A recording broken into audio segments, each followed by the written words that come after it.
BA First Year History, Semester 1, Unit number 4, Epic Age Culture. In this video, we will discuss about Epic Age Culture, social organization, moral and religious ideals. Epic long narrative poems होती हैं. Epic बहुत बड़ी बड़ी poems होती हैं जिसको हम महाकाव्य कहते हैं, जैसे हमारी महाभारत और रामायण. ठीक है, बड़ी बड़ी पोएम्स होती हैं और ये दोनों ही पोएम की फॉर्म में लिखी गई हैं. Both oral and written compositions. अब जो एपिक्स होते हैं ये ओरल भी कंपोज्ड होते हैं और रिटन भी. रिटन में तो हमें पूरा लिखा हुआ मिलता है और ओरली मतलब जो लोग आगे अपनी जनरेशन को सुनाते हैं, फिर वो आगे आने वाली जनरेशन को, तो ओरल भी हो सकती हैं और रिटन भी हो सकती हैं. एक एपिक के अंदर बहुत सारे सब्जेक्ट्स के ऊपर बात की जाती है, जैसे उस टाइम की मिथ्स, हीरोइक लेजेंड्स और रिलीजियस टेल्स, हिस्ट्रीज़, और इसके अलावा मॉरल थ्योरीज़, और भी इसके अलावा बहुत सारे टॉपिक्स हैं जिन पे बात की जाती है. जैसे कि हम अपनी महाभारत की बात करें, उसको जब हम रीड करते हैं तो उसमें हमें कुछ मॉरल स्टोरीज़ देखने को मिलती हैं, कुछ रिलीजियस टेल्स हैं, किसी पर्सन को वहाँ पे एज अ हीरो दिखाया गया है. ठीक है, तो इन सब चीज़ों से डील किया जाता है.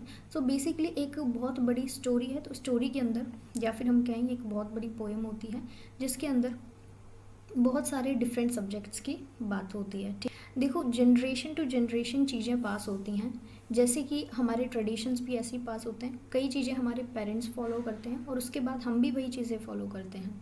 ठीक है, और हम अपनी आने वाली जनरेशन को भी वही चीज़ें फॉलो करने के लिए कहेंगे. जैसे बहुत कॉमन चीज़ें हैं, जैसे ऑनेस्टी, लव, ग्रैटिट्यूड, ये सारी चीज़ें होती हैं. Epics contain a good deal of mythology and legend. Mythology का मतलब है बहुत पुरानी स्टोरीज़, और उनके अंदर बहुत सारे बिलीव्स होते हैं, उनको हम मिथोलॉजी कहते हैं. ठीक है, और एक एपिक के अंदर ऐसी बहुत सारी चीज़ें हमें देखने को मिलती हैं. Facts and fictions have been so interlinked in the narration. जब हम एक एपिक को पढ़ते हैं, एपिक पोएम की फॉर्म में ही होता है.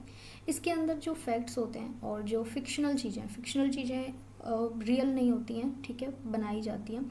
सो ये जो फिक्शनल और जो फैक्ट्स होते हैं, इन सबको बहुत अच्छे से इंटरलिंक करके हमें एक एपिक के अंदर दिखाया जाता है.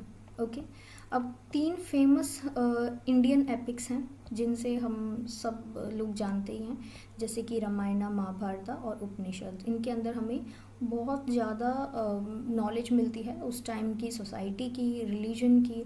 ठीक है, और उस टाइम का क्या कल्चर था.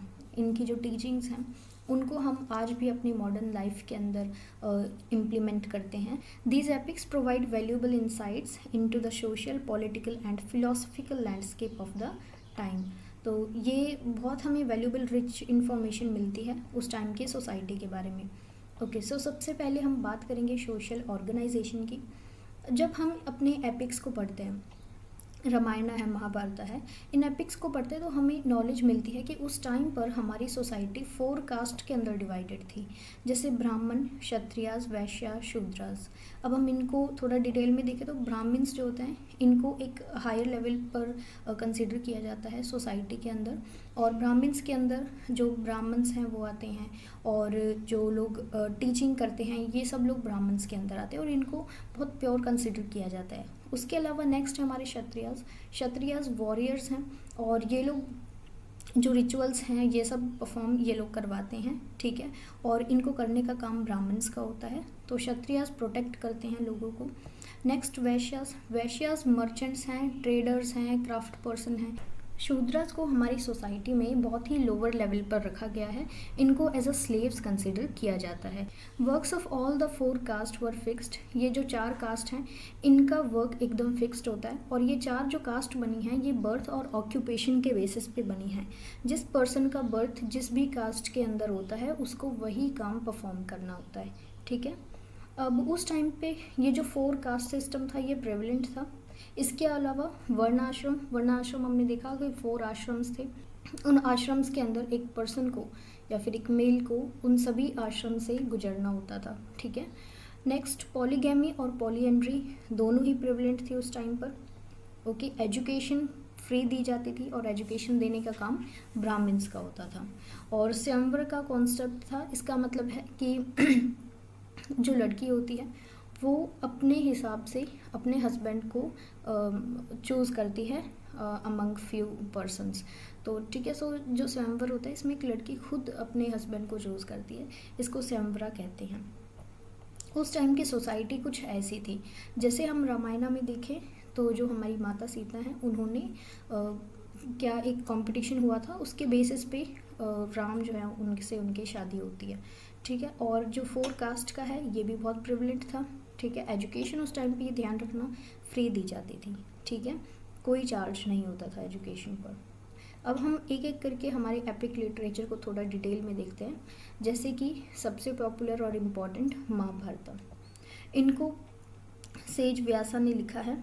ठीक है, और ये लॉन्गेस्ट एपिक पोएम्स में से आती है वर्ल्ड की। अप्रॉक्सीमेटली इसके अंदर 1 लाख वर्सेस हैं जो इसमें लिखे गए हैं। और महाभारत आप सबको पता है, ये स्टोरी है कुरुक्षेत्र में जो वॉर होता है पांडव्स के बीच में और कौरव्स के बीच में। ये 2 ग्रुप थे भाइयों के, इनके बीच में वॉर होता है। इसकी जो थीम है इस पूरी स्टोरी की, पूरी एपिक की, वो है धर्म और राइटियसनेस के बेसिस पे कि हमारी ड्यूटी क्या है, हमारा धर्म क्या है। ठीक है, नेक्स्ट एपिक है रामायण।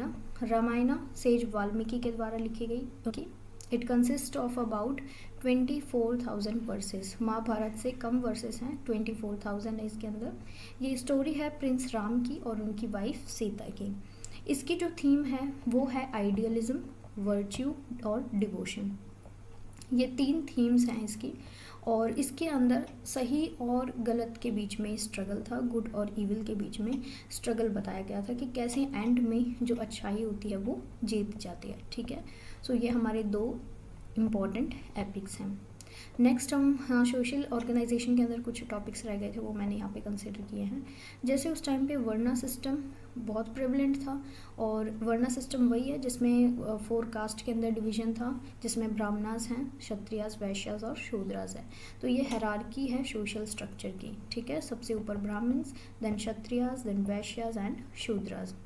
ओके, और ये जो पूरा डिवीजन है ये बर्थ और ऑक्यूपेशनल फ्रेमवर्क के बेसिस पे डिवाइडेड है।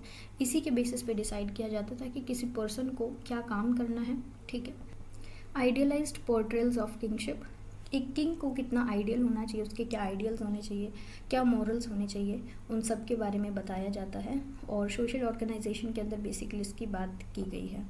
Rulers navigate complex moral and political dilemmas, इसके अंदर कैसे जो एक रूलर होता है, किंग होता है, वो हमेशा एक मोरालिटी वाले कॉन्सेप्ट में और जो उसका पॉलिटिकल वाला काम है उसके अंदर कैसे नेविगेट करता है।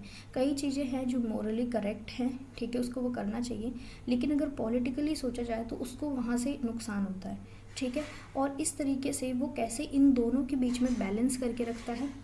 Next, established system of governance and administration, इसके अंदर हमें पता चलता है कि कैसे उस टाइम पर जो गवर्नेंस सिस्टम था वो कैसा था, एडमिनिस्ट्रेशन कैसा था। ओके, ये 2 बार मैंने एक ही पॉइंट को लिख दिया, कोई बात नहीं। Next, caste system have not been become very rigid, उस टाइम पे कास्ट सिस्टम इतना ज़्यादा रिजिड नहीं था।